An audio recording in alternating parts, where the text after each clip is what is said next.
پاکستان کے نعرے پر الیکشن لڑ کر آ گئے تھے 45-46 کے اندر، اور مسلم لیگ کی بہت ساری اکثریت تھی.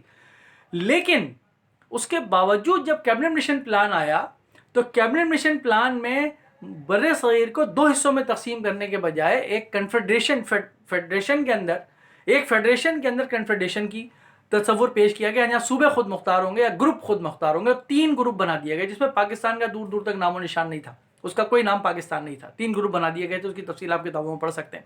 جنہوں نے اس کو قبول کر لیا تھا، جو لوگ یہ کہتے ہیں کہ جنہ چاہتے تھے کہ الگ ہو، انگریز چاہتے تھے کہ انگریزوں کے ایجنٹ تھے، وہ چاہتے تھے کہ ایک بر صغیر کا ٹکڑا الگ کر دیا جائے، وہ اس کو غور سے پڑھیں اور اس پورے 1946 کے اس ایرا کو غور سے دیکھیں، اس دور کو غور سے دیکھیں، کیبنٹ مشن پلان کو غور سے پڑھیں اور جنہ کی منظوری کو دیکھیں.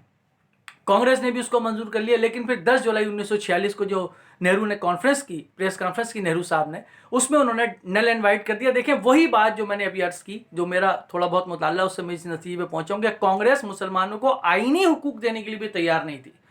وہ ایسا کوئی آئین تیار کرنے کے لیے تیار نہیں تھی کہ جس میں اقلیتیں جو تھیں، خاص طور پہ مسلمان، ان کو کچھ معاشی، سیاسی، قانونی، مذہبی، معاشرتی، تعلیمی حقوق مل سکیں.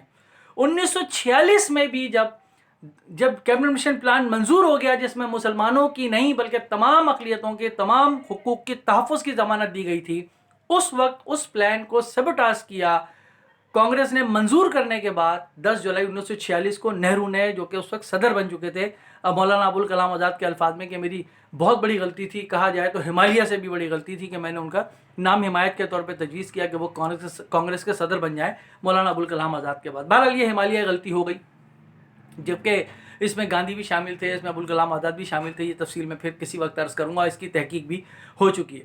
بہرحال تو 10 جولائی کو 1946 کو نہرو نے صاف صاف یہ کہہ دیا، جس کا مفہوم کچھ یوں تھا کہ ہم کسی بھی کیبنٹ مشن پلان کے، کسی بھی پلان کے کوئی پابند نہیں ہیں. جب ہماری اسمبلی وجود میں آ جائے گی تو ہم اپنی اکثریت کی بنیاد پر جو چاہے فیصلہ کر دیں گے، چاہے بالکل نل اینڈ وائٹ کر دیں، چاہے بالکل اس کو ختم کر دیں، چاہے ہم اس میں کوئی بھی ترمیم کر دیں. تو جب یہ بات ہوئی تو پھر جناح دوبارہ پاکستان کے مطالبے پر آ گئے. دیکھیے 1946 میں بھی کانگریس، جو کہ سو کالڈ سیکولر جماعت تھی، جبکہ سیکولر جماعت نہیں تھی، اس پہ قبضہ بھی تھا انہی لوگوں کا جو کہ ہندوتوا کے آج لیڈر بنے ہوئے ہیں اور نظریات ہیں، انہی کے نظریات اس میں تھے. سردار پٹیل اس کے اندر شامل تھے. 1946 میں بھی کانگریس نے مسلمانوں کو آئینی، قانونی، معاشرتی، معاشی، تعلیمی، سیاسی حقوق دینے سے انکار کر دیا، اور انہوں نے یہ کہا کہ ہماری مرضی ہوگی کہ ہم اس کیبنٹ مشن پلان کی جو تشریح چاہے کریں گے. اس سے آپ اندازہ لگا سکتے ہیں کہ انگریزوں کے ہاتھوں میں کون کھیل رہا تھا.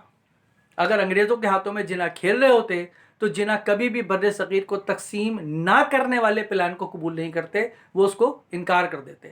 بر صغیر کی تقسیم کے پلان کو منظور کیا نہرو نے 10 جولائی کی پریس کانفرنس کے بعد، اور 10 جولائی کی پریس کانفرنس میں کانگریس نے واضح طور پہ اس کا مطلب اعلان کر دیا کہ ہم مسلمانوں کو ساتھ نہیں رکھنا چاہتے، ہم ان کو نہ تعلیمی حقوق دیں گے، نہ معاشی حقوق دیں گے، نہ سیاسی حقوق دیں گے، نہ آئینی حقوق دیں گے.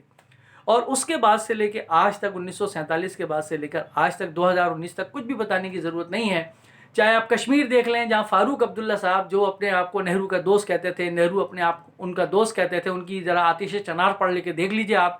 فاروق عبداللہ صاحب کی خود نوشت سوانح عمری ہے، آٹو بایوگرافی ہے، وہ ذرا پڑھ لیجئے آپ آتش چنار، تو آپ کو پتہ چلے گا کہ یہ نہرو صاحب کتنے جمہوریت پسند تھے. کانگریس جو سو کالڈ اس وقت سیکولر جماعت تھی، وہ کتنی سیکولر تھی، کتنی جمہوریت پسند تھی، اور اس نے کشمیر کے اندر فاروق عبداللہ کو کمزور کرنے کے لیے کیا کیا پاپڑ نہیں بیلے، کیا کیا چالاکیاں نہیں کی، کس کس طریقے سے گرفتار نہیں کیا.